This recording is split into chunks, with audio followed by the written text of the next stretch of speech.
Good morning to all. I hope all are well. In the last class, we discussed our question paper, right? So today we can continue remaining questions. Okay, question number 12. About how much fish in all will each type of boat bring in 5 trips?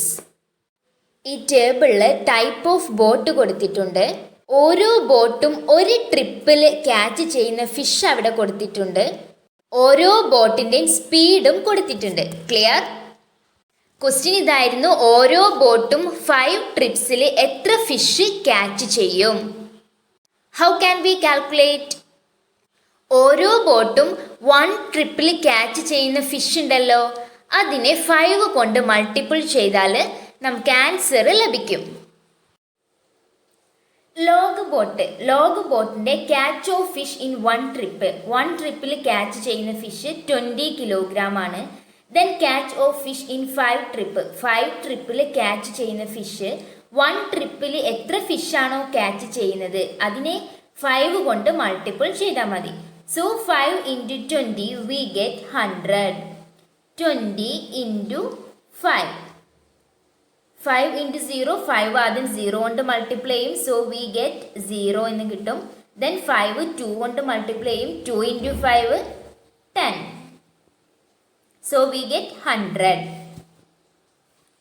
Long tail boat catch of fish in 1 trip is equal to 600 kilogram. Then catch of fish in 5 trip 600 into 5 which is equal to 3600 into 5. 5 ആദ്യം 0 കൊണ്ട് multiply ചെയ്യുന്നു. 5 into 0 0. Then 5 അടുത്ത 0 കൊണ്ട് multiply ചെയ്യുന്നു. Then 5 into 0 0. Then 6 into 5 5 6 കൊണ്ട് multiply ചെയ്യുന്നു. Then 6 into 5 6 5s are 30. So we get 3000 kilogram. Motor boat catch of fish in 1 trip is equal to 800 kilogram.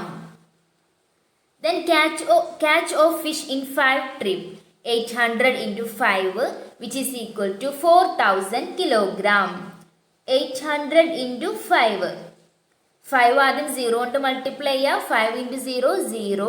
Then 5 അടുത്ത സംഖ്യ അടുത്ത 0 കൊണ്ട് മൾട്ടിപ്ലൈ ചെയ്തു. 5 ഇൻറ്റു 0 0. ദെൻ അടുത്ത സംഖ്യ കൊണ്ട് മൾട്ടിപ്ലൈ ചെയ്യുക. 5 into 8 5 8s are 40. Then machine ബോട്ടിൽ ക്യാച്ച് ഓഫ് ഫിഷ് ഇൻ 1 ട്രിപ്പിൽ ക്യാച്ച് ചെയ്യുന്ന fish 6000 kilogram. Then catch of fish in 5 trip 6000 in 5 which is equal to 30,000 kilogram. 6000 into 5. 5 ആദ്യം 0 കൊണ്ട് മൾട്ടിപ്ലൈ ചെയ്യുന്നു. 5 ഇൻറ്റു 0 0. ദെൻ 5 നെക്സ്റ്റ് 0 കൊണ്ട് മൾട്ടിപ്ലൈ ചെയ്യുന്നു. 5 into 0 0. Then 5 next 0 കൊണ്ട് multiply ചെയ്യുന്നു. 5 ഇൻറ്റു 0 0. ദെൻ ഈ 5 6 കൊണ്ട് മൾട്ടിപ്ലൈ ചെയ്യുന്നു. 5 into 6 5 6 are 30. Second question, if a long tail boat has to travel 48 km, how long will it take? Long tail boat 48 km travel ചെയ്യാൻ എത്ര time എടുക്കും? We have an equation for time. Time is equal to distance divided by speed. Here distance is equal to 48 km. And from the table, speed is equal to 12 km per hour. Distance 48 km ആണെന്ന് ക്വസ്റ്റ്യനിൽ തന്നിട്ടുണ്ട്. ടേബിളിൽ നിങ്ങൾക്ക് തന്നിട്ടുണ്ട് long tail ബോട്ടിൻ്റെ speed എന്ന് പറയുന്നത് 12 km ആണ്. ദെൻ ടൈം കാണാനുള്ള equation distance divided by speed that is 48 divided by 12 which is equal to 4 hours. 48 divided by 12. 4ൽ 12 പോവില്ല അല്ലേ? അപ്പോൾ 48 എടുത്തു. 48ൽ എത്ര 12s ഉണ്ട്? 4. 4 12s are 48. So the long tail boat take 4 hours to travel 48 kilometers. Next 13th question. 30 fisherwomen have made a bank Each saves Rs 30 every month and put it in the bank. 30 Fisher വുമന് എന്ത് ചെയ്തു? ഒരു bank ഉണ്ടാക്കി. ഈ 30 fisher വുമൻസും ഓരോ മാസം എല്ലാ മാസവും 30 rupees ആ ബാങ്കിൽ ഇടുന്നുണ്ട്. Then first question, how much money does the group collect each month? 30 fisher വുമൻസും 30 റുപ്പീസ് ഓരോ മാസം ഈച്ച് മന്തിലും സേവ് ചെയ്യുന്നുണ്ട് അല്ലേ, ബാങ്കിൽ ഇടുന്നുണ്ട്. എങ്കിൽ ഒരു മാസം ആ ബാങ്ക് കളക്ട് ചെയ്യുന്ന മണി എത്രയായിരിക്കും? Number of fisher woman is equal to 30. Each saves Rs 30 in each month. Then the total money collected in each month. എങ്കിൽ ഒരു മാസം ആ ബാങ്ക് കളക്ട് ചെയ്യുന്ന മണി എങ്ങനെ കണ്ടുപിടിക്കും? എത്ര ഫിഷർ വുമൻ ഉണ്ട് അതിനെ എത്ര റുപ്പീസ് ആണോ അവർ സേവ് ചെയ്യുന്നത് അതുകൊണ്ട് മൾട്ടിപ്പിൾ ചെയ്താൽ മതി. So here number of fisher woman എന്ന് പറയുന്നത് 30 ആണ്. അവർ സേവ് ചെയ്യുന്ന മണി എന്ന് പറയുന്നത് 30 ആണ്. So the total money collected in each month is equal to 30 into 30 which is equal to 900. 3 into 3 9. So remaining 2 zeros അവിടെ ഇട്ട് കൊടുക്കുന്നു. So we get 900. Second question, how much money will be collected in 5 years? എങ്കിൽ 5 ഇയേഴ്സിൽ ആ bank എത്ര money ആയിരിക്കും collect ചെയ്തിട്ടുണ്ടാവുക? Money collected in each month. ഒരു മാസത്തിൽ കളക്ട് ചെയ്യുന്ന മണി നമ്മൾ കണ്ടുപിടിച്ചു 900 റുപ്പീസ് അല്ലേ. എങ്കിൽ ഇനി നമുക്ക് കണ്ടുപിടിക്കേണ്ടത് ആദ്യം 1 ഇയറിൽ കളക്ട് ചെയ്യുന്ന മണി കണ്ടുപിടിക്കണം. മണി കളക്റ്റഡ് ഇൻ 1 ഇയർ. 1 ഇയറിൽ കളക്ട് ചെയ്യുന്ന മണി കാണാൻ വേണ്ടിയിട്ട് 1 മന്തിൽ നമ്മൾ കളക്ട് ചെയ്യുന്ന മണി ഉണ്ടല്ലോ 900 റുപ്പീസ്, അതിനെ 12 കൊണ്ട് മൾട്ടിപ്പിൾ ചെയ്താൽ മതി. 12 മന്ത് ആണല്ലോ 1 ഇയർ. So 900 into 12. അതായത് 1 ഇയറിൽ കളക്ട് ചെയ്യുന്ന തുക കാണണമെങ്കിൽ 1 മന്തിൽ കളക്ട് ചെയ്യുന്ന തുകയെ 12 കൊണ്ട് മൾട്ടിപ്പിൾ ചെയ്താൽ മതി. സോ 900 into 12, ദെൻ ആദ്യം 2 0 കൊണ്ട് മൾട്ടിപ്ലൈ ചെയ്യുന്നു, വി ഗെറ്റ് 0. ദെൻ 2 അടുത്ത 0 കൊണ്ട് മൾട്ടിപ്ലൈ ചെയ്യും, 2 into 0 0. ദെൻ 2 9 കൊണ്ട് മൾട്ടിപ്ലൈ ചെയ്യും, 2 into 9 18. ദെൻ ഈ 1 0 കൊണ്ട് മൾട്ടിപ്ലൈ ചെയ്യും, അത് നമ്മൾ ഇവിടെ എഴുതും, 1 into 0 0. ദെൻ 1 വീണ്ടും അടുത്ത 0 കൊണ്ട് മൾട്ടിപ്ലൈ ചെയ്യും, സോ 1 into 0 0. ദെൻ 1 into 9 9 കൊണ്ട് മൾട്ടിപ്ലൈ ചെയ്യും, സോ വി ഗെറ്റ് 9. ഇനി ഇത് രണ്ടും ആഡ് ചെയ്യും, അപ്പോൾ 0 0 അവിടെ ഇട്ട് കൊടുക്കും. 0 + 0 0 ആണ്. 8 + 0 8 ആണ്. 9 + 1 10. സോ വി ഗെറ്റ് 10,800 എന്ന് കിട്ടും. ബട്ട് നമ്മുടെ ക്വസ്റ്റ്യൻ എന്തായിരുന്നു? 5 ഇയേഴ്സിൽ കളക്ട് ചെയ്യുന്ന മണി കാണാനായിരുന്നു. മണി കളക്റ്റഡ് ഇൻ 5 ഇയർ. 5 ഇയറിൽ കളക്ട് ചെയ്യുന്ന തുക കണ്ടുപിടിക്കാൻ വേണ്ടിയിട്ട് 1 ഇയറിൽ കളക്ട് ചെയ്ത തുകയുണ്ടല്ലോ, അതുകൊണ്ട് അതിനെ 5 കൊണ്ട് മൾട്ടിപ്പിൾ ചെയ്താൽ മതി. 1 ഇയറിൽ കളക്ട് ചെയ്യുന്ന തുകയെ 5 കൊണ്ട് മൾട്ടിപ്പിൾ ചെയ്താൽ 5 ഇയറിൽ കളക്ട് ചെയ്യുന്ന തുക കിട്ടും. സോ നമുക്ക് കിട്ടി 1 ഇയറിൽ കളക്ട് ചെയ്യുന്ന മണി 10,800 ആയിരുന്നു. സോ 10,800 into 5 ചെയ്യുമ്പോൾ വി ഗെറ്റ് 54,000 എന്ന് കിട്ടും. 10,800 into 5. 5 ആദ്യം 0 കൊണ്ട് മൾട്ടിപ്ലൈ ചെയ്യും, 5 into 0 0. ദെൻ നെക്സ്റ്റ് 0 കൊണ്ട് മൾട്ടിപ്ലൈ ചെയ്യും, 5 into 0 0. ദെൻ അടുത്ത നമ്പറായ 8 കൊണ്ട് മൾട്ടിപ്ലൈ ചെയ്യും, 5 into 8 5 8s 40 ആണ്. 0 ഇടും, 4 ഇവിടെ ശിഷ്ടം കിട്ടും അല്ലേ, റിമൈൻഡർ കിട്ടും. ദെൻ നമ്മൾ അടുത്ത 0 കൊണ്ട് മൾട്ടിപ്ലൈ ചെയ്യും, 5 into 0 0 ആണ്, പക്ഷെ ഇവിടെ റിമൈൻഡർ 4 ഉണ്ടായതുകൊണ്ട് അത് എഴുതി കൊടുക്കുന്നു. ദെൻ 5 1 കൊണ്ട് മൾട്ടിപ്ലൈ ചെയ്യും, 5 into 1 5. So we get 54,000 rupees എന്ന് കിട്ടും. So the money collected in 5 year. 5 ഇയറിൽ ആ ബാങ്ക് കളക്ട് ചെയ്യുന്ന മണിയാണ് 54,000. Next question, Gracy took a loan of Rs 3,000. She paid back Rs 300 every month for 1 year. How much money did she pay back to the bank? Gracy 3000 rupees ബാങ്കിൽ നിന്നും loan എടുത്തു. അവള് ഒരു വർഷത്തിൽ എല്ലാ മാസവും 300 റുപ്പീസ് ബാങ്കിലോട്ട് തിരിച്ച് അടയ്ക്കുന്നുണ്ട്. എങ്കിൽ 1 ഇയറിൽ ആകെ ഒരു വർഷത്തിൽ ആകെ എത്ര തുക, എത്ര മണി ഗ്രേസി ബാങ്കിലോട്ട് തിരിച്ചടച്ചു? Loan took by Gracy. Gracy എടുത്ത ലോൺ എന്ന് പറയുന്നത് 3000 റുപ്പീസ് ആണ്. Money she paid back in every month. ഒരു മന്തിൽ തിരിച്ചടച്ച തുക എന്ന് പറയുന്നത് 300. Then money she paid back in 1 year. എങ്കിൽ 1 ഇയറിൽ പേ ചെയ്ത തുക കാണാൻ വേണ്ടിയിട്ട് ഒരു മന്തിൽ പേ ചെയ്ത തുകയുണ്ടല്ലോ 300, അതിനെ 12 കൊണ്ട് മൾട്ടിപ്പിൾ ചെയ്താൽ 1 ഇയറിൽ എത്ര തുക തിരിച്ചടച്ചു എന്നത് കിട്ടും. So 300 into 12 is equal to 3600.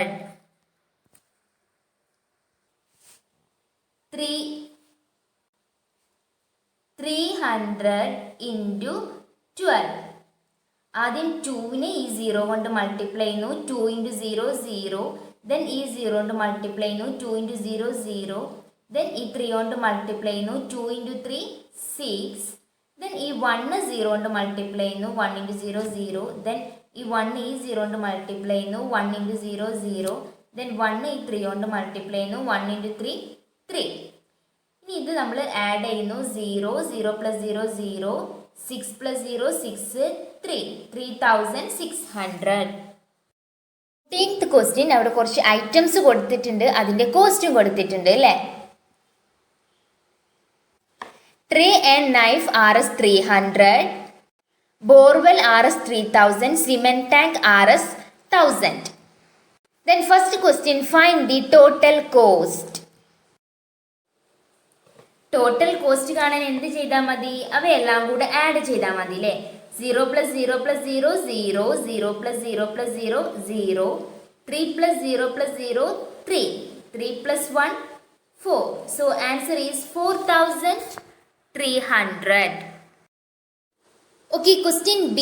When fresh fish is dried, it becomes 1/3 its weight. Fresh fish dry ചെയ്താൽ അതിൻ്റെ വെയിറ്റ് എന്ന് പറയുന്നത് എത്ര ആയിരിക്കും? അതിൻ്റെ 1/3 ഉണ്ടാവുള്ളൂ. In 1 month they plan to dry 6000 kilogram of fresh fish. ഒരു മന്തിൽ അവർ 6000 kilogram of fresh fish dry ചെയ്യാൻ പ്ലാൻ ചെയ്തു. Then how much dried fish will they get in A month? എങ്കിൽ അവർക്ക് 1 മന്തിൽ എത്ര ഡ്രൈഡ് ഫിഷ്, എത്ര കിലോഗ്രാം ഓഫ് ഡ്രൈഡ് ഫിഷ് കിട്ടും? Fresh fish dry ചെയ്താൽ അതിൻ്റെ വെയിറ്റ് എന്ന് പറയുന്നത് അതിൻ്റെ 1/3 ഉണ്ടാവുള്ളൂ അല്ലേ. സോ അവർ 1 മന്തിൽ പ്ലാൻ ചെയ്തത് 6000 കിലോഗ്രാം ഫ്രഷ് ഫിഷ് ഡ്രൈ ചെയ്യാനാണ്. അപ്പോൾ 6000 കിലോഗ്രാം ഫ്രഷ് ഫിഷ് ഡ്രൈ ചെയ്താൽ അതിൻ്റെ വെയിറ്റ് എന്ന് പറയുന്നത് അതിൻ്റെ 1/3 ആയിട്ട് മാറും. സോ 6000ൻ്റെ 1/3 എങ്ങനെ കാണും? 6000നെ ഇൻറ്റു 1/3 ചെയ്താൽ മതി. 6000നെ 1/3 കൊണ്ട് മൾട്ടിപ്പിൾ ചെയ്താൽ 6000ൻ്റെ 1/3 വെയിറ്റ് എത്രയാണെന്ന് നമുക്ക് കണ്ടുപിടിക്കാം. So 6000 into 1/3 which is equal to 6000 divided by 3. 6000 divided by 3 is equal to 2000 kilogram. 6000 divided by 3. How many 3's in 6? There are 2. 2 3's are 6. 6 minus 6 0. Then remaining 3 zeros നമ്മൾ മുകളിൽ ഇട്ട് കൊടുക്കുന്നു. So we get 2000 kilogram എന്ന് കിട്ടി. Clear? Third question, they sell dried fish for Rs 40 a kilogram. അവർ dried fish വിൽക്കുന്നത് 1 കിലോഗ്രാമിന് 40 rupees ആയിട്ടാണ്. Then how much money did get 10 kilogram of dried fish? 1 kilogram dried fish sell ചെയ്യുന്നത് 40 റുപ്പീസിനാണ്. എങ്കിൽ അവർ 10 കിലോഗ്രാം ഡ്രൈഡ് ഫിഷ് സെല്ല് ചെയ്താൽ അവർക്ക് എത്ര തുക കിട്ടിയിട്ടുണ്ടാകും? Price for 1 kilogram dried fish. 1 kilogram dried ഫിഷിൻ്റെ പ്രൈസ് 40 ആണ്. Then price for 10 kilogram dried fish. എങ്കിൽ 10 കിലോഗ്രാം ഡ്രൈഡ് ഫിഷിൻ്റെ പ്രൈസ് എത്ര എങ്ങനെ കാണും? 1 കിലോഗ്രാം ഡ്രൈഡ് ഫിഷിൻ്റെ പ്രൈസായ 40യെ 10 കൊണ്ട് മൾട്ടിപ്പിൾ ചെയ്താൽ നമുക്ക് 10 കിലോഗ്രാം ഡ്രൈഡ് ഫിഷിൻ്റെ പ്രൈസ് കിട്ടും. That is 40 into 10 is equal to 400. 40 into 10. അത് 0 കൊണ്ട് മൾട്ടിപ്ലൈ ചെയ്യുക, 0 കിട്ടും. 0 4 കൊണ്ട് മൾട്ടിപ്ലൈ ചെയ്തു, 0 കിട്ടി. ദെൻ 1 0 കൊണ്ട് മൾട്ടിപ്ലൈ ചെയ്തു, 0 കിട്ടി. ദെൻ 1 4 കൊണ്ട് മൾട്ടിപ്ലൈ ചെയ്തു, ദെൻ 4 കിട്ടി. ഇത് ആഡ് ചെയ്യുമ്പോൾ 0 0 plus 0 0 4. So we get 400 rupees. All of you must write these questions and answers in your notebook. Clear? We started our second chapter, shapes and angles, right? We can continue our chapter. Mark these angles. ഞാനിവിടെ കുറച്ച് shapes വരയ്ക്കുന്നുണ്ട്. ഈ ഷേപ്സിൻ്റെ angles mark ചെയ്യാനാണ് പറഞ്ഞിട്ടുള്ളത്. Clear? ഈ shapes എല്ലാം നിങ്ങൾ നോട്ട്ബുക്കിൽ വരയ്ക്കണം. എന്നിട്ട് അതിൻ്റെ ആംഗിൾസ് നിങ്ങൾ നോട്ട്ബുക്കിൽ മാർക്ക് ചെയ്ത് കാണിക്കണം. ക്ലിയർ ആയല്ലോ? ഇനി നിങ്ങൾ ഇതിന് താഴെ എക്സ്ട്രാ 2 ഷേപ്സ്, നിങ്ങൾക്ക് ഇഷ്ടമുള്ള 2 ഷേപ്സ് വരച്ചിട്ട് അതിൻ്റെ ആംഗിൾസ് നിങ്ങൾ മാർക്ക് ചെയ്യണം. ക്ലിയർ? ഇത് നിങ്ങളുടെ ഹോംവർക്കാണ്. ഇത് നിങ്ങൾ നോട്ട്ബുക്കിൽ എഴുതണം. ആംഗിൾ എന്താണെന്ന് അറിയാലോ അല്ലേ? ആംഗിൾ എന്ന് പറയുന്നത് 2 സൈഡ്സിൻ്റെ ഇടയിലുള്ള കോണിനെയാണ് നമ്മൾ ആംഗിൾ എന്ന് പറയുന്നത്. അത് നമ്മൾ മാർക്ക് ചെയ്യുന്നത് ഇതുപോലെ വരച്ചിട്ടാണ് മാർക്ക് ചെയ്യുന്നത്. ക്ലിയർ? 2 സൈഡ്സിൻ്റെ ഇടയിലുള്ള കോണിനെയാണ് ആംഗിൾ എന്ന് പറയുന്നത്. When the angle changes, the shape changes. Angle change ചെയ്യുകയാണെങ്കിൽ ഷേപ്പ് ചേഞ്ച് ചെയ്യും. Consider, for example, consider A figure. 4 match sticks ഉപയോഗിച്ചിട്ടുള്ള ഒരു ഫിഗർ ഇവിടെ ഉണ്ട് അല്ലേ? ഒരു ഷേപ്പ് ഇവിടെയുണ്ട്. ഇതിൻ്റെ ആംഗിൾസ് എന്ന് പറയുന്നത് എങ്ങനെയാണ്? ഇവിടെയാണല്ലേ? അതായത് ഒരു എൽ ഷേപ്പിലുള്ള ആംഗിൾസ് ആണ് ഉള്ളത് അല്ലേ? ഇനി നമ്മൾ ആംഗിൾ ചേഞ്ച് ചെയ്ത് കണ്ട് 4 മാച്ച് സ്റ്റിക്സിലുള്ള വേറൊരു ഷേപ്പ് വരയ്ക്കാൻ പോവാണ്. Look these 2 figures. ഈ 2 ഫിഗേഴ്സ് നോക്കൂ. രണ്ടും 4 മാച്ച് സ്റ്റിക്സ് ഉപയോഗിച്ചിട്ടുണ്ടാക്കിയ ഫിഗേഴ്സ് ആണ് അല്ലേ? ഷേപ്പാണ്. ബട്ട് ആംഗിൾ ചേഞ്ച് ചെയ്തപ്പോൾ ഷേപ്പ് ചേഞ്ച് ചെയ്തു. നിങ്ങൾക്ക് ഒരു ഫിഗർ തന്നിട്ട് അതിൻ്റെ ആംഗിൾ ചേഞ്ച് ചെയ്ത് വേറൊരു ഷേപ്പ് വരയ്ക്കാൻ പറഞ്ഞാൽ എന്ത് ചെയ്താൽ മതി? അതേ മാച്ച് സ്റ്റിക്സിലുള്ള വേറെ ഒരു ഷേപ്പ് വരച്ചാൽ മതി. Clear? So all of you write this in your notebook. I think all of you know closed shape and open shape. Clear? This is closed shape and this is open shape. So all of you draw this in your notebook. Mark equal angles. Identify these 2 figures. ഈ 2 figures നോക്കൂ. These 2 figures are in same shape but different in size. ഈ 2 ഫിഗേഴ്സും same ഷേപ്പാണ് അല്ലേ? Same match sticks ആണ്, same ഷേപ്പാണ്. ഇതിൻ്റെ size different ആണ് എന്നേ ഉള്ളൂ. ബട്ട് ഇത് സെയിം ഷേപ്സ് ആണ്. ഈ 2 ഫിഗേഴ്സും സെയിം ഷേപ്സ് ആണ്. സോ ഈ ആംഗിൾ എന്ന് പറയുന്നത് ഏത് ആംഗിളിനോട് ഈക്വൽ ആയിരിക്കും? ഈ ആംഗിളിനോട് ഈക്വൽ ആയിരിക്കും. ക്ലിയർ? എങ്കിൽ ഈ ആംഗിൾ എന്ന് പറയുന്നത് ഏത് ആംഗിളിനോട് ഈക്വൽ ആയിരിക്കും? ഈ ആംഗിളിനോട് ഈക്വൽ ആയിരിക്കും. ക്ലിയർ? ഈ ആംഗിൾ എന്ന് പറയുന്നത് ഏത് ആംഗിളിനോട് ഈക്വൽ ആയിരിക്കും? ഈ ആംഗിളിനോട് ഈക്വൽ ആയിരിക്കും. ഈ ആംഗിൾ ഏത് ആംഗിളിനോട് ഈക്വൽ ആയിരിക്കും? ഈ ആംഗിളിനോട് ഈക്വൽ ആയിരിക്കും. ക്ലിയർ ആയല്ലോ? Identify these 2 figures. ഈ 2 ഫിഗേഴ്സ് നോക്കൂ. സെയിം മാച്ച് സ്റ്റിക്സ് ആണ് അല്ലേ? 5 മാച്ച് സ്റ്റിക്സ് ആണ് 2 ഫിഗേഴ്സിലും. ഇതിൻ്റെ ഷേപ്പ് എന്ന് പറയുന്നതും സെയിം ആണ്, സെയിം ഷേപ്സ് ആണ്. ബട്ട് സൈസ് ഡിഫറെൻ്റ് ആണെന്നേ ഉള്ളൂ അല്ലേ? ബട്ട് സെയിം ഷേപ്പ് ആയതുകൊണ്ട് തന്നെ ഈ ആംഗിൾ എന്ന് പറയുന്നത് ഏത് ആംഗിളിനോട് ഈക്വൽ ആയിരിക്കും? ഈ ആംഗിളിനോട് ഈക്വൽ ആയിരിക്കും. ക്ലിയർ? ദെൻ ഈ ആംഗിൾ ഏത് ആംഗിളിനോട് ഈക്വൽ ആയിരിക്കും? ഈ ആംഗിളിനോട് ഈക്വൽ ആയിരിക്കും. ക്ലിയർ? ദെൻ ഈ ആംഗിൾ ഏതിനോട് ഈക്വൽ ആയിരിക്കും? ഈ ആംഗിളിനോട് ഈക്വൽ ആയിരിക്കും. ക്ലിയർ ആയല്ലോ? സോ സൈസ് ഡിഫറെൻ്റ് ആണെങ്കിലും സെയിം ഷേപ്പ് ആണെങ്കിൽ അതിൻ്റെ ആംഗിൾസുകൾ തമ്മിൽ ഈക്വൽ ആയിരിക്കും. ക്ലിയർ?